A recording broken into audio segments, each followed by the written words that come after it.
কেবা আল্লাহ কেবা নবী বোঝাবো কেমনে? নবী ছিল রে যেখানে, মিরাজ যেতে যায় নবী গেল রো সেইখানে। এই আল্লাহ নবীর ভেদের মর্ম আমাগো বাবা বোঝার সাধ্য নাই। কেন বললাম? ভালো একজন চোর হইতে গেলে ভালোর একটা চোরের সঙ্গ করতে হয়, ভালো ডাকাত হইতে গেলে আর একটা ভালো ডাকাতের পিছ পিছ ঘুরতে হয়, ভালো একজন গাড়ির চালক ড্রাইভার হতে গেলে আর একজন ভালো চালকের সাথে তার চলাফেরা করতে হয়, মারতে হয়। তোমার ঝিটকা শরীফে আব্দুল আজিজ দেওয়ানি একটি কালামের মধ্যে বলেছেন, তুমি সেজো যেই সাজ করিবে সে কাজ, নইলে পাবে লাজ বিচারের সময়। দেওয়ান রশিদ সাহেব বাবাজান বলেছেন, তো তুমি যেই সাজের সাজি, ওই সাজের কর্ম যদি তুমি না করতে পারো, তাহলে এহকাল পরকাল দুটি কালই তোমার ধরা পড়তে হবে মহান রব্বুল আলামিন মালিকের কাছে।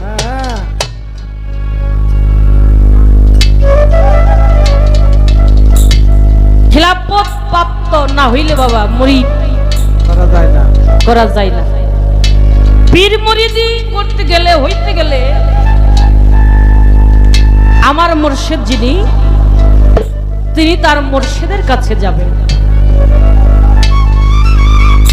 ভক্ত শিষ্য সেবক বালক দাস, যিনি দাসেরও দাস হয়ে যায়, তখন দায়িকা দয়াল বলে, আর বাবা তোরা আমার দরবারে গোলামি করতে হবে না, চলে যা। আমার একটা পাত্রীর থেকে আর একটা পাত্রী ধরাই আমি তোর কাছে পাঠাই দিলাম, তুই চলে যা। তুইও কিছু ছেলে ভক্তবিন্দু বানাইয়া তুইও গুরু নামের পূজা, গুরু নামের বাতি বাবা জ্বালাও। তাহলে খিলাফত প্রাপ্ত না হইলে মুরিদ করা যায় না। দয়াল নবী মা আয়েশা খাদিজাতুল কুবরাকে যখন মুসলমান বানাইলেন, মুরিদ করলেন, তখন তার বয়স ছিলেন 40 বছর। হেরা পর্বতের গুহার মধ্যে ধ্যান করলেন, আল্লাহ জিব্রাইলকে পাঠাইলেন, জিব্রাইল নিয়ে চলে গেলেন 7 তলা আসমান। এখানে আমার দয়ালের কাছে একটু কথা, ওই জিব্রাইল দয়াল নবীকে নিয়ে এই 7 তলা আসমানে গিয়েছিলেন। আমি জানবো ওই 7 তলা আসমানে গেছে না এই 7 তলা আসমানে গেছে, কোন 7 তলা আসমান ভেদ করছে। এখানে আমার কথা না, এটা আপনার কথা, আপনি একটু আমাদেরকে বোঝাবেন। ওইখানে রবের পক্ষ হইতে একটা তক নিয়ে আসলেন, দয়াল নবী জিব্রাইলকে নিয়ে চলে গেলেন। যাইতে যাইতে সিদরাতুল মুনতাহার পরে যখন আমার দয়াল নবীজি জিব্রাইলকে নিয়ে গেছেন, এখন ওই সময় বন্ধ হয়ে গেলেন। আবার জিব্রাইল বলেন, আমার নবী বলতেন, জিব্রাইল যাও না কেন ভাই? আল্লাহর নবীর কাছে জিব্রাইল বলতেছে, ইহার ওই পারে আমার যাওয়ার মতো আর সাধ্য নাই।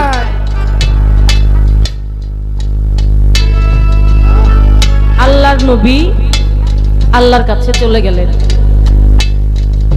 কিভাবে গেলেন? একটি পর্দার ভেদ করে একটি পর্দা বাকি ছিল। ওই সময় আমরা আল্লাহ বলছেন, হে দোস্ত, আপনি তো আমার সাথে দেখা করতে আসতেছিলেন, আসতেন, কিন্তু দোস্তের বাড়িতে দোস্ত যদি আসে তাইলে কিছু নিয়ে আসে, আপনি আমার জন্য কি নিয়ে আসছেন? তখন আমার দয়াল নবী বলছিলেন, ইয়া রাব্বুল আলামিন, আমার বলতে তো কিছু নাই, আমি নিয়ে আসছি আমার শির আত্মাটাকে আপনার কাছে আহুতি করার জন্য।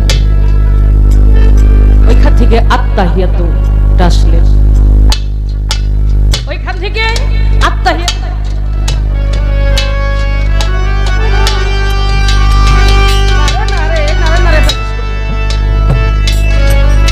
আমার কথা তো তাহলে বাপ কেটে যাইতে,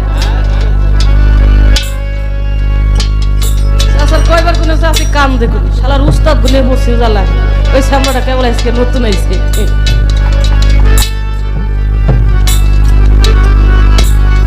আল্লাহ বললেন দোস্ত আমি কোনো বেমুরিদ লোকের সাথে দেখা করি না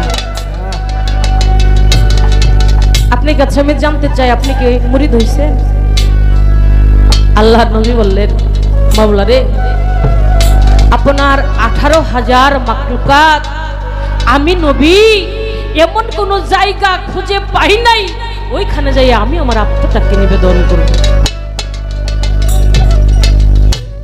আল্লাহ বললেন তাহলে তো দেখা হবে না আমি কোনো বেমুরিদ লোকের সাথে দেখা করি না তারপর আমার আল্লাহ গায়বী ইলম হইতে বললেন দোস্ত আপনি কোনো চিন্তা করেন না চক্ষু বন্ধ করে ডান হাতখানা সামনে বাড়াই দেন এই গল্পটা আমার যিনি দয়ালজি তিনি বলে গেছেন চক্ষু বন্ধ করে দয়াল নবী ডান হাতটা বাড়াই দিলেন আরেকটি কুদরতি হাত আসলেন ওই হাতটা ধরে কালেমা আহাদ যারে কয় নবী মুরিদ হয় তথা বাহ বলে হারি কালেমা আহাদটা হলো 4 হরফের কালেমা আর আমাদের উম্মতি মুহাম্মাদের কালেমা হলো লা ইলাহা ইল্লাল্লাহ 12 আর মুহাম্মদ রাসূলুল্লাহ সাল্লাল্লাহু আলাইহি সাল্লাম হলো 12 এর মধ্যে জাত সিফাত আছে নবী যেটা বলছে লা ইলাহা ইল্লাল্লাহ এটা হলো সিফাত আল্লাহ বলেছেন মুহাম্মাদুর রাসূলুল্লাহ তিনি আমারও রাসূল এটা হলো জাত সুবহানাল্লাহ সেইজন্য যায় ওরুজে যায় নজরুলের নামে যাই 12 ঘরে আসে 12 ঘরে দিন রাত 12 24 আমার এই ঘরের মধ্যে যে আসতেছে যাইতেছে সেও 12 তে যায় 12 বাহ বলে হারি কথা তাই আমার দাদা আহমদ শাহ ভুগরির একটা গান আছে সেই মানুষকে ধরবি যদি বাইরের মানুষ ঘরে আন 12 ডাওয়ায় ফাত পাতিলে দেখবি তারে পরাণ ভরে কোন দেশে তালাশ করো এই মনের ঘরে তোমার দেশাই আছে মিশে তাই দেখো লক্ষ্য করে হ্যাঁ সাত সিফাতের ঘরে মানুষ আছে সদাই বর্তমান রূপের ঘরে দাও পাহারা দেখতে ওই রূপ কালা চান 7 5 12 তে দাও মিল পড়বে তোর মানব দেহের খিল 12 ডাওয়ায় ফাত পাতিলে দেখো তারে পরাণ ধরে কালেমা আহাদ যারে কয় কালেমা আহাদ পরে আমার দয়াল নবীজি আল্লাহর কাছে আত্মনিবেদন করলেন বয়সটা ছিল 50 বছর এখন আমার কাছে প্রশ্ন আসলেন নবী মুরিদি হয় নাই মা আয়েশা সিদ্দিক খাদিজাতুল কুবরাকে সে ইসলাম গ্রহণ করাইলেন মুরিদ করাইলেন কিভাবে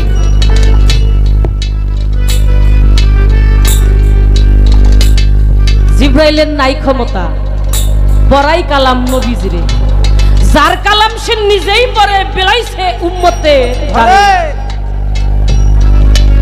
যার কালাম সে নিজেই পড়ে বিলাইছে উম্মতের দ্বারে জিবরাইলের নাই ক্ষমতা পড়াই কালাম নবী জিরে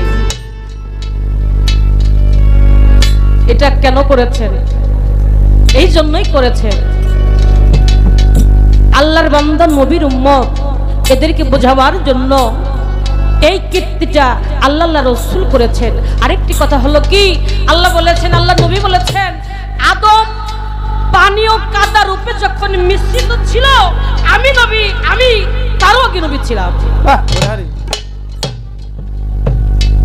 সব কিছুর সৃষ্টির মূল হলো কে আমার দয়াল নবী একসঙ্গে তো 5টি তারা ছিল রে আকাশের গায়ে পাক পামজাত নূর নবীজি সেটা 4 যুগে হলো উদয় সে 4 যুগে উদয় তাই বলে কিন্তু তানা দয়াল নবী ওই সময় মুরিদ হইছে হ্যাঁ যার কালাম সে নিজেই পয়রা এই ভক্তদেরকে উম্মতদেরকে বান্দা বান্দীদেরকে বোঝাবার জন্য তারা এই কীর্তি করেছেন আসলে দয়াল নবী নবী গ্লাপত না পেলে পিসাব হয় না আর নবত যদি না হইতো তাহলে সে নবী হইতো না সে নবী হইতো না অর্থাৎ মোহরে নবুয়ত যেটা মোহরে সিল যেটা এটা দয়াল নবীর সৃষ্টির মূলবিদ থেকে তার কাছে ছিল সে প্রকাশ হইছে এটা শরীয়তের বিধানে কয় ওটা সেটা প্রকাশ হইল 40 বছর বয়সের সময় আসলে কিন্তু তা না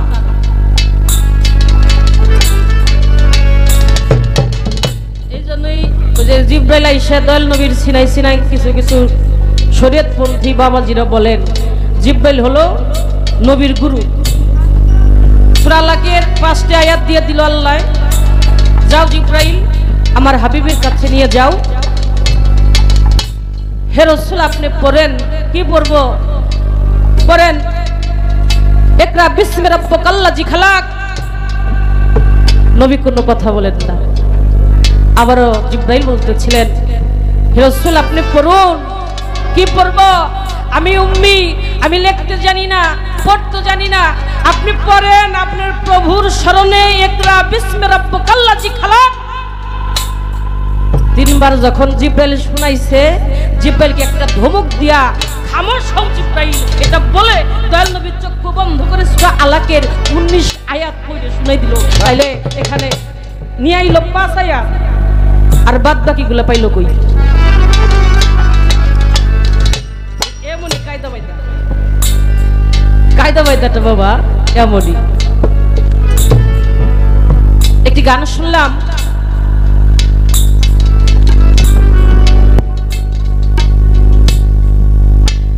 মেরাজের ভেদ জানে নামে ওয়াজ করনি।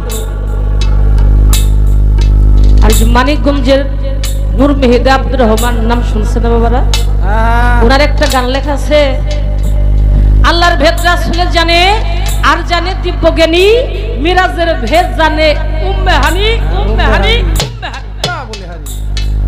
ইসমাইলের প্রদাঘাটে জমজমের কূপ, পানির ভিতর প্রতিবিন্দু দেখা যায় সরু। আমি যারা আর যাব না বা সামনে ওয়াজ করুনি জানেন, বিভিন্ন সময় বিভিন্ন ভাবে থাকতে পারে।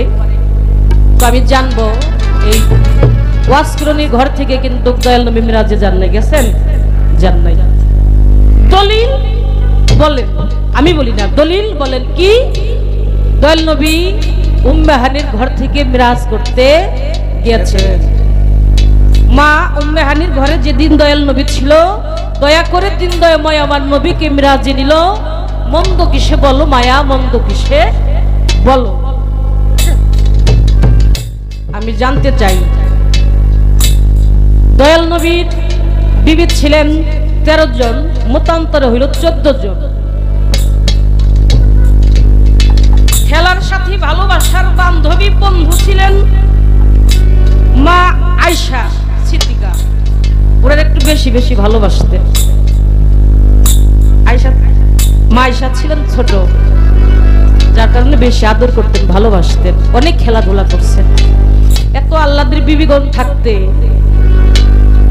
এই উম্মে হানির ঘর থেকে তাকে মিরাজে যাইতে হলো, আল্লাহ নিলেন, এটার কারণটা কি একটু জানতে পারবে?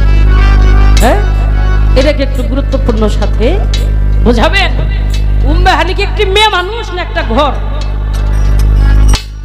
উম্মে হানি কি একটা মেয়ে মানুষের নাম না একটা ঘরের নাম? আর যদি একটা ঘরের নাম হয়, তাহলে আমার এই মানব দেহের মধ্যে সেই উম্মে হানির ঘরটা কোথায়? বলে হারি। আমি তার কথার জবাব দিতে পারি আর না পারি, আমার দেখলে আমি কমে দিতে চাই না। তা না, এখানে একটু বোঝাবেন।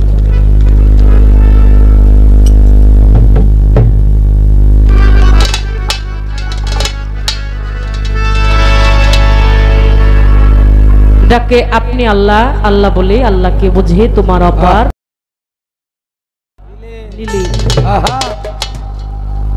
নিগুমে ফুল আগুমে রাসূল এসে মানবের কলবে জান হইলে, আল্লাহকে বুঝে তোমার অপার নিলে। দলিল বলেছেন লাকাদ জাকুম রাসূল মিন আনফুসিকুম, আছে রসুল বান্দাতনে হায়াতে মিশে। নবী চিনিতে যার হয় গো বাসনা, এই মোহাম্মদ নগরে গেলে পাইবা তোমার নবীজির ঠিকানা। সেথায় নিত্য নতুন পয়দা করে কাপ কাউছিনে মিশে, নবী রয় আনভাজে মিশে।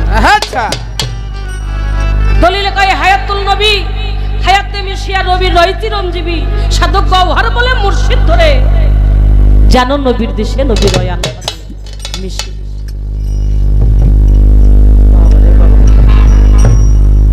তাহলে সেই নবী আছে কোথায়? লাকাদ জাকুম রাসূলুম মিন আনফুসিকুম, আসা যাওয়ার ঘরের মধ্যেই সে যে জীবিত, সে জীবিত আছে। এবার রশিদ সরকার বলছে রস আছে তো পাইস করে, হ্যাঁ আছে নবী ঘরের নি পাইনি দু একজন, নাক দিয়ে যেটা আসা যাওয়া করে এটা কিন্তু একদম না, এই যে মুখ দিয়ে যেটা আসা যাওয়া করে এটাও দম না, শ্বাস প্রশ্বাস। একটা হলো সুমতি আর একটা হলো কুমতি। সুমতি কুমতির ঘরে আছে পুলিং অফিসার, এই সুমতি আর কুমতি শ্বাস প্রশ্বাস, কিন্তু দম কোথায়? দম ঘুরিলে, দম সাধন করলেই নবীকে পাওয়া যায়। এটা গুরুতত্ত্বের কথা বাবা, এটা আমার কথা না।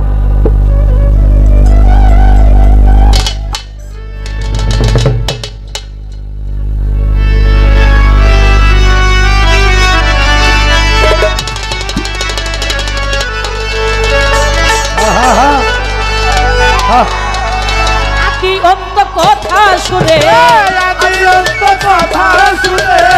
আদি অন্ত কথা শুনে হৃদয়ে রাইখো কথা রে বাজান, জানগে নবীর আদি অন্ত কথা রে, জানো নবীর আদি অন্ত কথা। আদি অন্ত কথা শুনে, আদি অন্ত কথা শুনে হৃদয় রাইখো কথা রে, জানগে নবীর আদি অন্ত কথা রে, জানো নবীর আদি অন্ত কথা। ওরে বাজান আল্লাহ নাই কোন মূর্তি,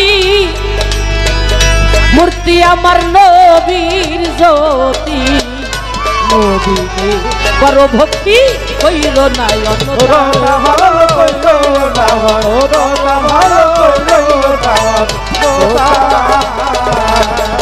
ওরে বাজান আল্লাহ নাই কোন মূর্তি, মূর্তি আমার নবীর জ্যোতি, নবীকে বড় ভক্তি কইল না,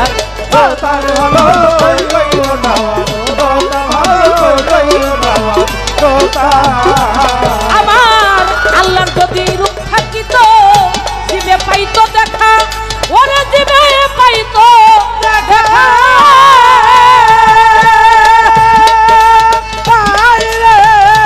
আল্লাহর যদি রূপ থাকিত জীবে পাইতো দেখা, ওরে জীবে পাইতো দেখা, ওরে আবার আল্লাহকে ছাপাইয়া রে নবী, আল্লাহকে ছাপাইয়া রে নবী, মাওলারে ছাপাইয়া রে নবী, আল্লাহকে ছাপাইয়া রে নবী আমার হইছে সৃষ্টিদাতা রে। আল্লাহর যদি রূপ থাকিত এই জীবে পাইতো দেখা, আল্লাহকে ছাপাইয়া নবী আমার হইছে সৃষ্টিদাতা। এই যে মনির খান একটা গান গাইছেন, আপনারা শুনছেন সে গানটা, তুমি চক্ষু দিলে সব দেখিতে, দিলা না গো তোমায় দেখার অধিকার, আমার এত সুন্দর দুই নয়নের গো, দয়াল ছিল কি দরকার, দয়াল ছিল কি দরকার।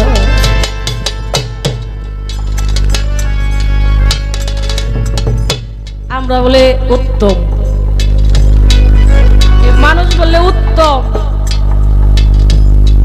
সব কিছু আমাদের জন্য সৃষ্টি করেছে, আগুন পানি বাতাস মাটি ভালো মন্দ ঘর বাড়ি ইত্যাদি ইত্যাদি সবকিছু আমার জন্য সৃষ্টি করছে। আমরা সবকিছু দেখি, এই যা সৃষ্টি করছে এরাও সবকিছু আমাদেরকে দেখে। ধ্যান করি, 5 ওয়াক্ত নামাজ পড়ি, 30টা রোজা করি, আরো বেশি বেশি রোজা আছে যারা পালন করে তারা করেন, তাহাজ্জুদ ইবাদত বন্দেগী করি গভীর রাতের কালে, কিন্তু একদিনও আল্লাহ দেখলাম না। আল্লাহ আমাদেরকে ঠিকই দেখতেছে, কার ইবাদত করলাম?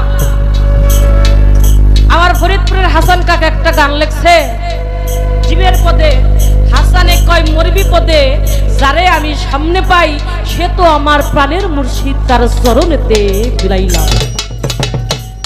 আমি তার নাম লইতে ভয় না রে পাই, সে তো খাজা ইসমাইল শাহ, আল্লাহ তোমায় খুঁজতে গিয়া বইরা গেলাম বিষমদা। ভাবি আল্লাহকে, ধ্যান করি মাওলার, ধ্যান করি রসুলের, উদ্ধার করে আমার মুর্শিদ।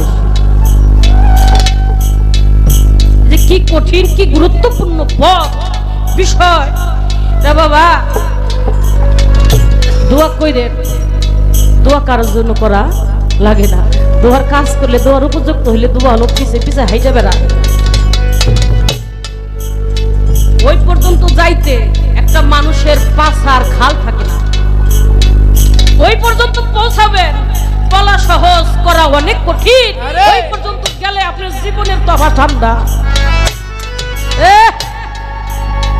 রাজকীয় বিছনায় ঘুমাবেন, 70,000 টাকার খাট, 10,000 টাকার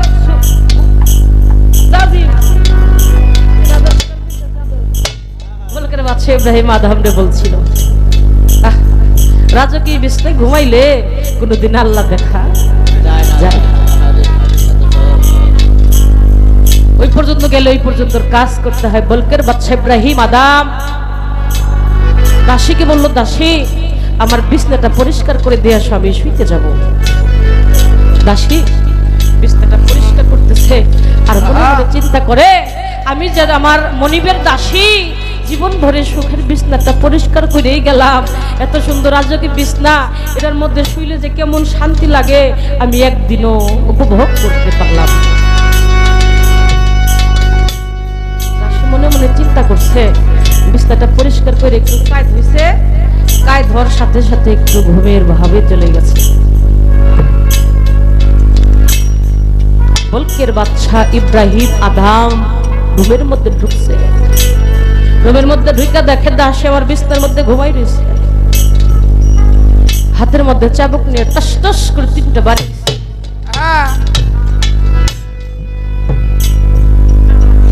বাড়ি পায়া দাসীর বাড়ির আঘাতে দাসীর ঘুম ভেঙে গেছে,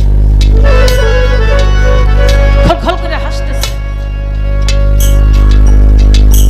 এই দাসী, তোরে মারলাম তারপরে হাসছিস কেন? বললো, হুজুর মানুষ তো ব্যথা পাইলে কান্না করে। বলে, হ্যাঁ, আর আমি এই জন্যই হাসলাম, আমি সাধারণ একটা দাসী, আমি দাসী হইয়া কেন আমার ওই মনিবের বিছনায় আমি শুইতে গেলাম? আরে এটা আমার মস্ত বড় অপরাধ, আমার অন্যায় হয়ে গেছে। তাই আমার মালিক, আমি ভুল করছি, অন্যায় করছি, আমার মালিক আমাকে সাথে সাথে বিচার করে দিয়েছে। আর কোন জবাবদাহি আমার মাওলার দরবারে করতে হবে না। বইলাই দাসী আবার কাঁদতেছে, হাসতেছে, কাঁদতেছে। এই এখন কান্দিস কেন? ওই সময় কানলাম, হাসলাম আমার সুখে, আমি মুক্ত হয়ে গেলাম, এই জন্য হাসছিলাম। এখন কেন কাঁদি জানেন? বলে, এখন কাঁদতেছি আমি আপনার দুঃখে, কারণ আপনার দরবারের খাবার আমি খাই, আপনার দাসত্ব আমি করি। কেন? বলে, হুজুর 5টা মিনিট শুইছি, তাতে যদি আমার 3টা বাড়ি পাও না, আপনি যে বলকের বাদশা ইব্রাহিম আদম জীবনটা পার করে দিলেন এই সুখের বিছনায় শুইতে শুইতে, না জানি আমার মালিকের দরবারে আপনার জন্য কত বাড়ি পাও না। দাসীর বুকের মধ্যে জড়াই ধরছে। ও দাসী, তুই আমারে কি শুনাইলি? বলো, হ হুজুর, আমার বিয়া তুমি মাফ করবে, মাওলার কাছে কতবারই পাওনা হয়ে গেছে, এত সুখ করলে মাওলারে পাওয়া যায় না। দাসীরে কয়, দাসী তুই বিছনার মধ্যে থাক। ঘুরে দোতলার ছাদে উঠছে, দোতলার ছাদে উঠে বাদশা মানুষ তো খাওয়া খাইতে ছোট আল্লাহ কয় জিব্রাইল তুমি একটা উঠে রাখাল সাথে বাচ্চা ইব্রাহিম আদমের কাছে যাও। ধ্যান করতেছে, চিন্তা করতেছে আমি কি করবো, দাস আমার কি শোনাইল। বলতেছে আল্লাহ জিব্রাইলকে পাঠাইছে একটা উঠে রাখাল সাজাইয়া, একটা উঠে রাখাল সাইজে তুমি বাচ্চা ইব্রাহিম আদমের কাছে যাও। পায়ের মধ্যে খরম, হাতের মধ্যে একটা লড়ি, আইলা লড়ি যারে কয়, নিয়া টক টক টক টক করে উঠতেছে। যে ঘোরাঘুরি করে বাচ্চা ইব্রাহিম আদমের চার পাশে, এখানে কে এত রাত্রে? বলে আমি। হুজুর বলে আমি কে? বলে আমি একজন পথিক, এখানে যাইতেছিলাম, আমার একটা উট হারাই গেছে, তা আমি খোঁজার জন্য আসছি। বাদশা ইব্রাহিম আদম বলে এই ব্যাগকে, এই রাত তো নির্জন, এই নিরিবিলি পরিবেশ, এই তো গভীর রাত্রে উট কোনদিন এই দোতলায় উঠতে পারে? জিব্রাইল কয় হুজুর, ও হুজুর, এই দোতলার ছাদে যদি আমার উট না আসতে পারে তাহলে আপনি কি করে ভাবলেন এই দোতলার ছাদে বসে বসে আল্লাহ ডাকলে আল্লাহ আপনার কাছে আসে? বাচ্চারও পাগল হয়ে গেছে, বলে আমি এই দেশে আর থাকবো না। কোথায় গুরু শহর আছে, গুরুগঞ্জে। বাচ্চা সঠিক গল্পটা শেষ করবো বাবা। হাতের মধ্যে একটা চিমটা, কাঁধের মধ্যে একটা ঝোলা নিয়া পথের ভিখারি সেজে চলে গেল। গরিব দুঃখীরা দেখলে কয় দেখ বলকের বাচ্চা আদাম কি সাজে আজকে সাজছে। একজন পথিককে জড়াই ধরে বলল ভাই আমার গায়ের মধ্যে যে রাজুকি পোশাকটা, এই পোশাকটা তোরে তুই আমার নিয়া তোর গায়ের যে ছিঁড়া নোংরা পোশাকটা আছে ওই পোশাকটা আমার, আমি কাঙাল হইতে চাই। সুখের মাঝে যদি মাওলাকে না পাওয়া, আমি কাঙাল হতে চাই। এই সুখেরই অর্থ লোকের আমার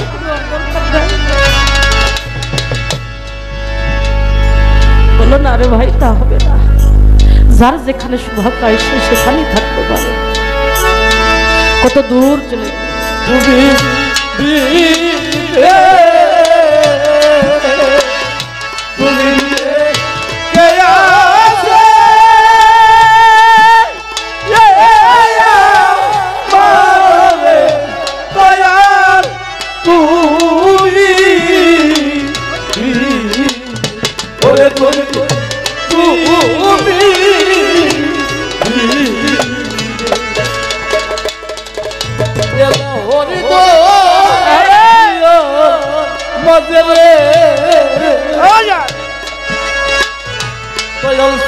ভাই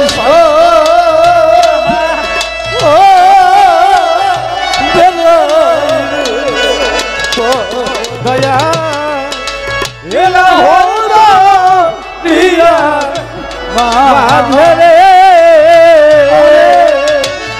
দয়াল চাঁদে ভাইসা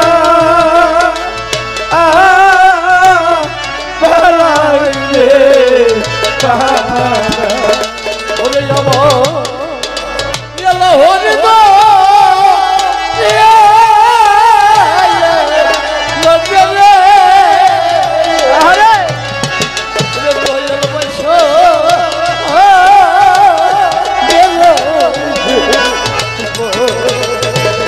ওরে আমার ভাই ও দয়াল সারি ওরে নৌকালা গাইবা আকি মাই নদিন সা তুমি ওরে আমার কতদিন সদা জলসাতে ওরে তরিলা গাইবা আকি নারাই রে দয়াল তুমি ওরে তুমি বিদরে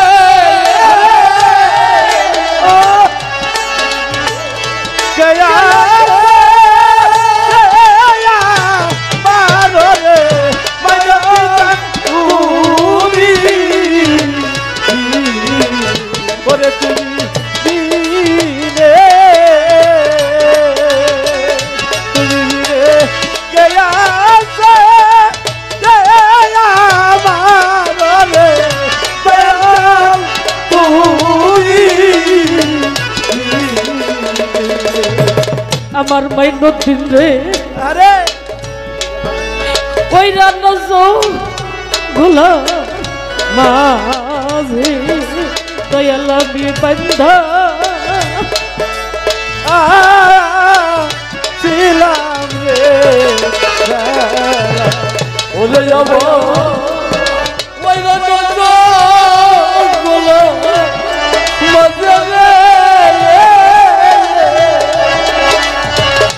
মাঝে আমি বন্ধ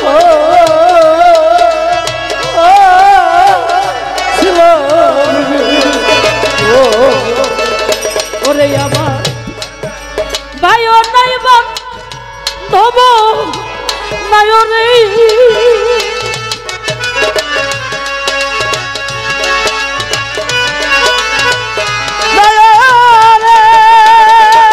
ওরে দয়াল কে লহিবে এ খবর দরদি তুমি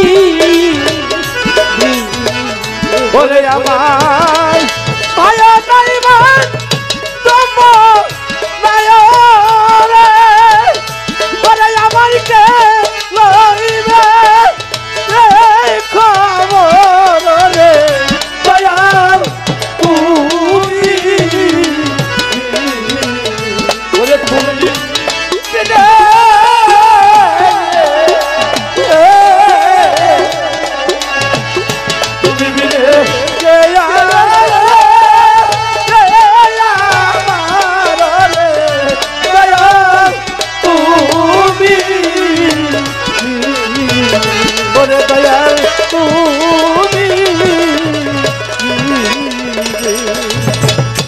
এই জগতে সকলের সকল আছে ও মাইনুদ্দিন আইনুদ্দিন জানরে ওরে বাজার ওরে বান্ধব আমার আসাউরে আরে দয়া সকলেরই সকল আছে ওরে বাজারে আসরে ওরে আমার ঘাট মাঝিরও নাম যা বিমানে ওরে আমার হাত মাঝিরাই নামজা বিনারে আইনুদ্দিন শান্তরে ডাক দিব ও কি বলে দয়াল তুমি ওরে তুমি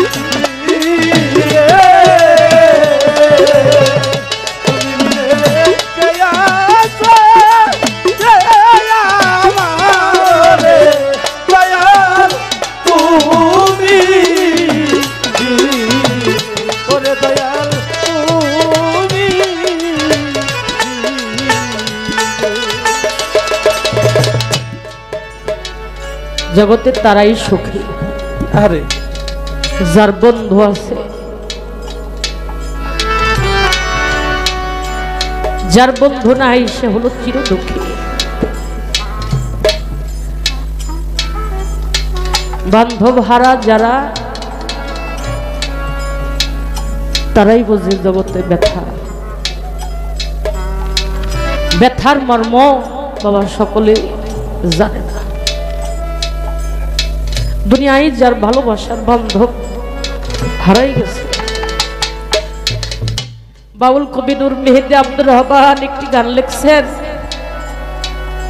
আমার ভাই বন্ধু আত্মীয় সুজন আমারে সবাই ভালোবাসে, আমার মার মতো বার পাইলাম না দূরে, যে মা আমারে রেখেছে বদলে। আমি আর একটু ভাবিলাম যারে সে হলো আমার প্রাণের মুর্শিদ,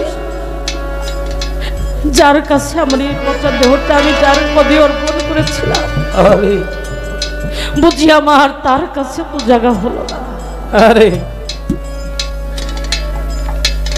মার মতো বাবার মতো কোনো বান্ধব পৃথিবীর মধ্যে আর হবে না। সকলেই স্বার্থের জন্য ভালোবাসে রে বাবা, কিন্তু নিঃস্বার্থে পৃথিবীর বুকে দুইজন মানুষ আপনাকে বেশি ভালোবাসে। যে সন্তানটা মা বাবারে ভাত দেয় না, ওর জন্য বেশি আল্লাহর কাছে প্রার্থনা করে বাবা মা বলে, মালিক আমারে ভাত কাপড় দেখ কান্না দেখ, মালিক ওরে ভালো রেখো, ওরে তুমি সুস্থ রেখো, কারণ ওরে যে আমি গর্ভে ধারণ করেছি আমার নারী শ্রাদ্ধ, ওরে তুমি কোথাও কত জায়গায় বিপদের মুখে ফেলায় না। একজন হলো কাবা আর একজন হলো মদিনা। কোথায় ধর্ম করতে যাও মানুষ, কোথায় খুঁজতে যাও? স্থলের গুরু মাতা পিতা না সাধিলে তোমার ভজন বৃথা, এমন সাধু গুরু সাধলে রাস্তা হয়ে যাবে তোমার পরিষ্কার। ভব পারের মুর্শিদ, কোন মুর্শিদ বলে না তোর বাপ মারে বাদ দিস না। এই যে বছরের আগ ফল ভিজিটা পিঠা, আম কাঁঠাল তরমুজ বাঙ্গি মৌসুমি ফল যত আছে বাবা, কোন মহাজন কোন গুরুজন বলে না তোর বাপ মারে খাওয়াইস না, আগে আমার এনে খাওয়া বলে না। যিনি আমার মহাসিদ্ধির ভবপারের গুরু, তিনি বলেন তোর ঘরে বাপ মারে খাওয়াইয়া থাকলে আমার দিস। গুরু হল আমার নিত্যের সাথী। ওরে তরিকার ভাই, আমার মা চাষিরা মা বোনরা ভাত রান্না করে, ভাতের চালটা যখন শের দিয়ে পাতিলের মধ্যে দেয়, ভাতের চালটা দেওয়া শেষ হইলে প্রথমে বিসমিল্লাহ বলে একটা মসুর চাল আর একটা হাড়ির মধ্যে ওইটার হক আমি না, ওইটার হক হলো আমার মুর্শিদ। আমি পারসটাকে তৈরি করার আগে আমার মুর্শিদটা আমি দিয়ে দিছি। এই গুরু বল, এই ভক্তির বল যে ভক্তের মধ্যে নাই সে কখনো ভক্ত হইতে পারে না।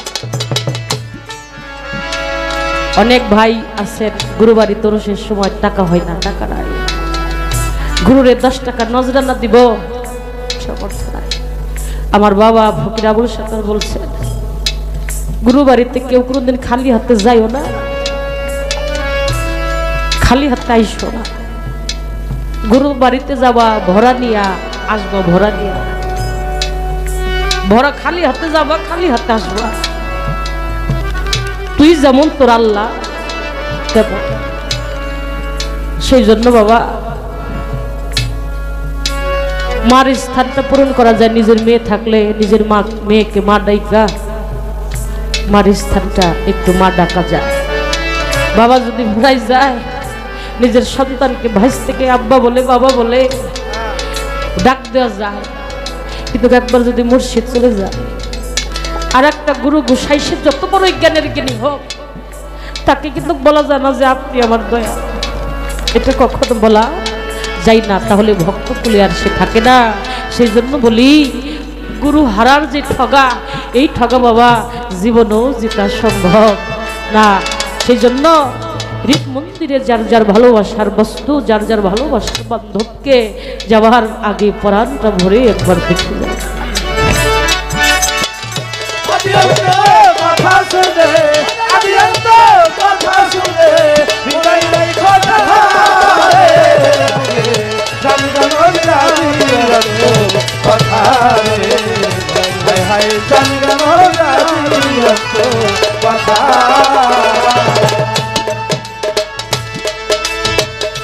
আল্লাহকে তালাশ করো,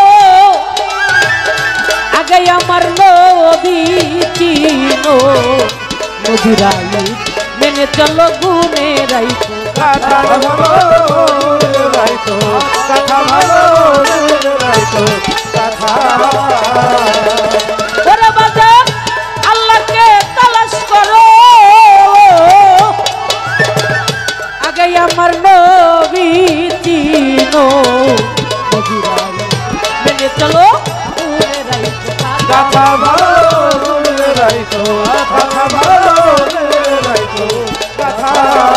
ওরে আমার পায়ের তলে নবীজির পায়ের তলে ওরে আল্লাহর নূর নবীজির পায়ের তলে আল্লাহর আরো সেরি মাথা রে বাবা জানগা নবীরা দিও তো কথা রে জানো নবীর আদিও তো কথা কথা শুনে আমি কথা শুনে হৃদয় নাই কথা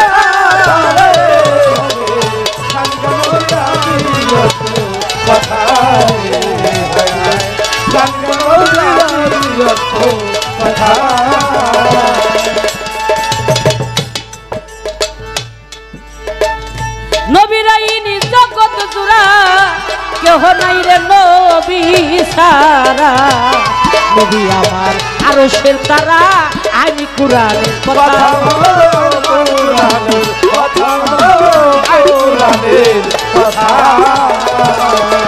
ওরে বাজার নবীরাইনি জগৎ জুড়া কেহ নাই রে নবী সারা নবী আমার আরো শের তারা আমি কুরআনের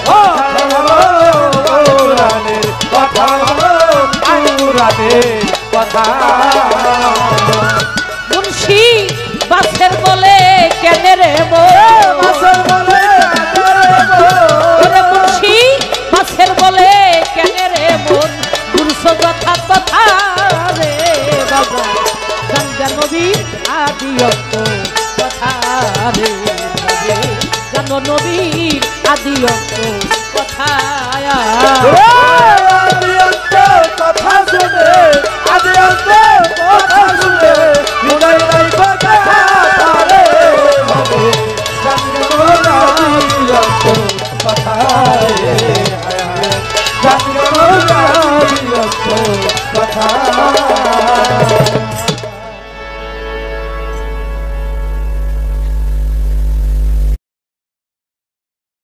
আমিও তারে ভালোবাসে ডাক দেব দোস্ত ঠিক আছে দোস্ত হ্যাঁ দোস্ত ঠিক আছে দুইজন দুইজনার দোস্ত দোস্তের বউ ওই দোস্তের বউ এই দোস্তের দুস্তানি এর বউ ওই দোস্তের দুস্তানি দুইজনের বউ দুজনের এর ওর দুস্তানি আল্লাহ জীবন ভরে সারা জনম দয়াল নবীকে দোস্তই বলছে কিন্তু নবী একদিনও আল্লাহকে দোস্ত বলেন নাই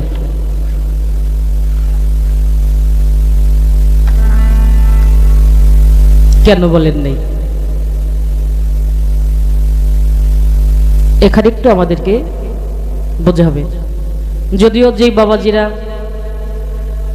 বসে আছেন এদের সামনে আমাদের এই আলোচনাটা আমাদের বিশেষ করে আমার মুখে শোভা আসে না কারণ আমরা যা জানি তার চেয়ে মহাজ্ঞানের জ্ঞান নিয়ে এখানে বসে আছে হয়তো আমরা তো এইভাবে একটু কায়দা বায়দা করে সুর দেই তারাও সুরের মহাজন কিন্তু আমার মতন হয় না বিধায় আপনি কেরানীগঞ্জ থেকে আসছেন আমি ঢাকা থেকে আসছি জি তো সেই জন্য বাবারা